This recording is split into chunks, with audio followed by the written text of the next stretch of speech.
Choga ngwan. Yu ye chu ngi nan nyoga tu ge bar. Chu bonam na di de lung. Radul ge de. Ka chu ore mar ka ba. Ka chu nyurtin. Ka chu bonat chong. Rar poma. Chu ga ngiye. Ka tingwan. Ka chane. De ngiye de. Chu ga jogi. Lenga je. Chi pidu piet. Ake da kwai. Kamen pida. Yun sang kwe na pen dup. Ka chu dir ga ben cham. Ka chu sang ken pen. Kwa pem na mutel mun mugdi. Ka chu ga min. Ko kwe munde. Ka me yi chang lit. Chu ga rol. Ka chu ga kur. Ko. Tele ka me yi to go.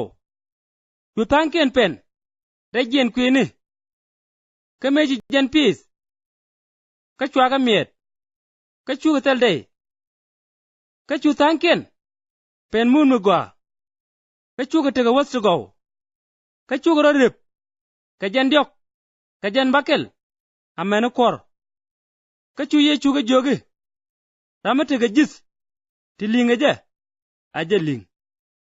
Mete ye chu ga ra. Chu sanat. Ti tege ga de. Kel. Kani ji kora dang warew. Je pich. Ka lot chene. Ka chu ga jogi. Chaya kam tena kwara kwat. Duno. Ka kwine entin kokien. Bagalan ngwak. Ka chene. O. Dega gwich. Ka chikan loda bejek. Ka dega liang. Ka chabu chubloy nikien. Ko. Dong dega ri dweri. Abaga peleka. Ka chwaga tich. Ka rwa chere na me. Chubloy dun. Ka bi chene di alkulu chubloy dun di. Chi pipi ni rwa kwat. Ka chet tanap. Ka kway. Tin chi pen dup. Gwadun chariet piet.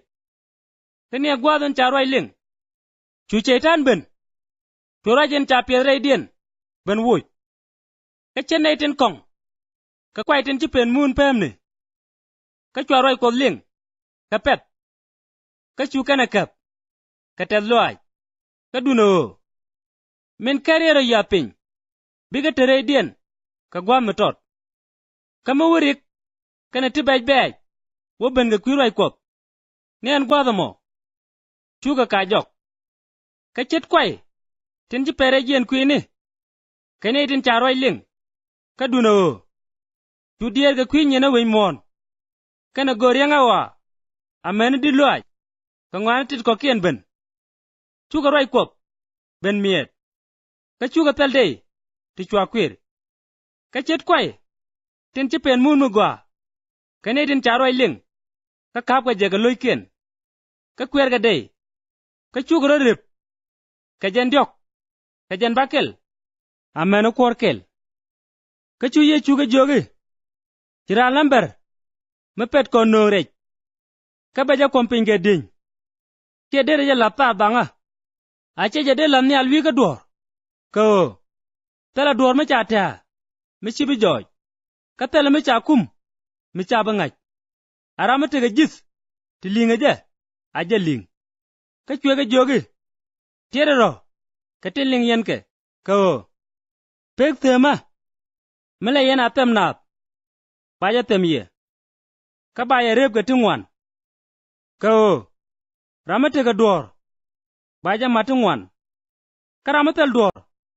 Achenga metodin tega je. Baja kan ga je. Ka ju ye chu wei.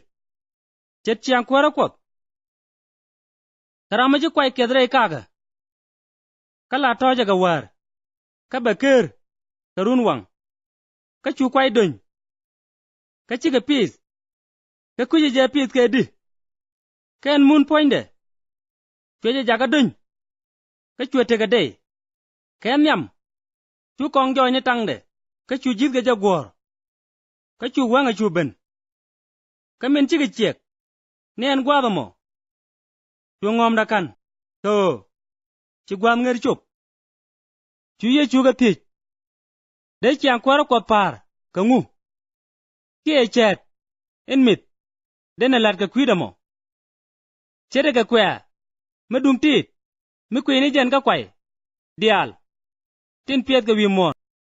kama chaja piedho, bedit, abe bot bona di aleny, abe teke kar, tidit, tide di nel, dul kien la tibede, yoroi kod la naat, ka cheni, ti chit ka titi.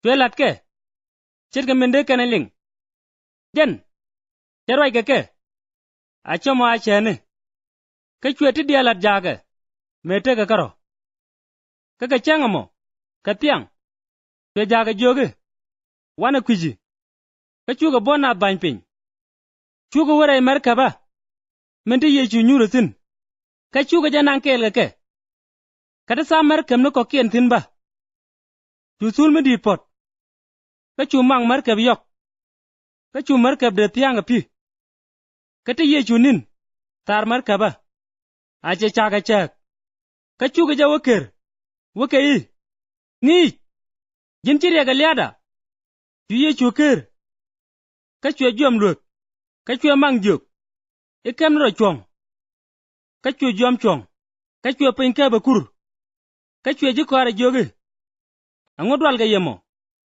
ng'ud yen, tale yangat, chuga dwala long, ka chuga rwai karo, ye ng'ane, achanga ne jom, kana mang, ling ka rwai de.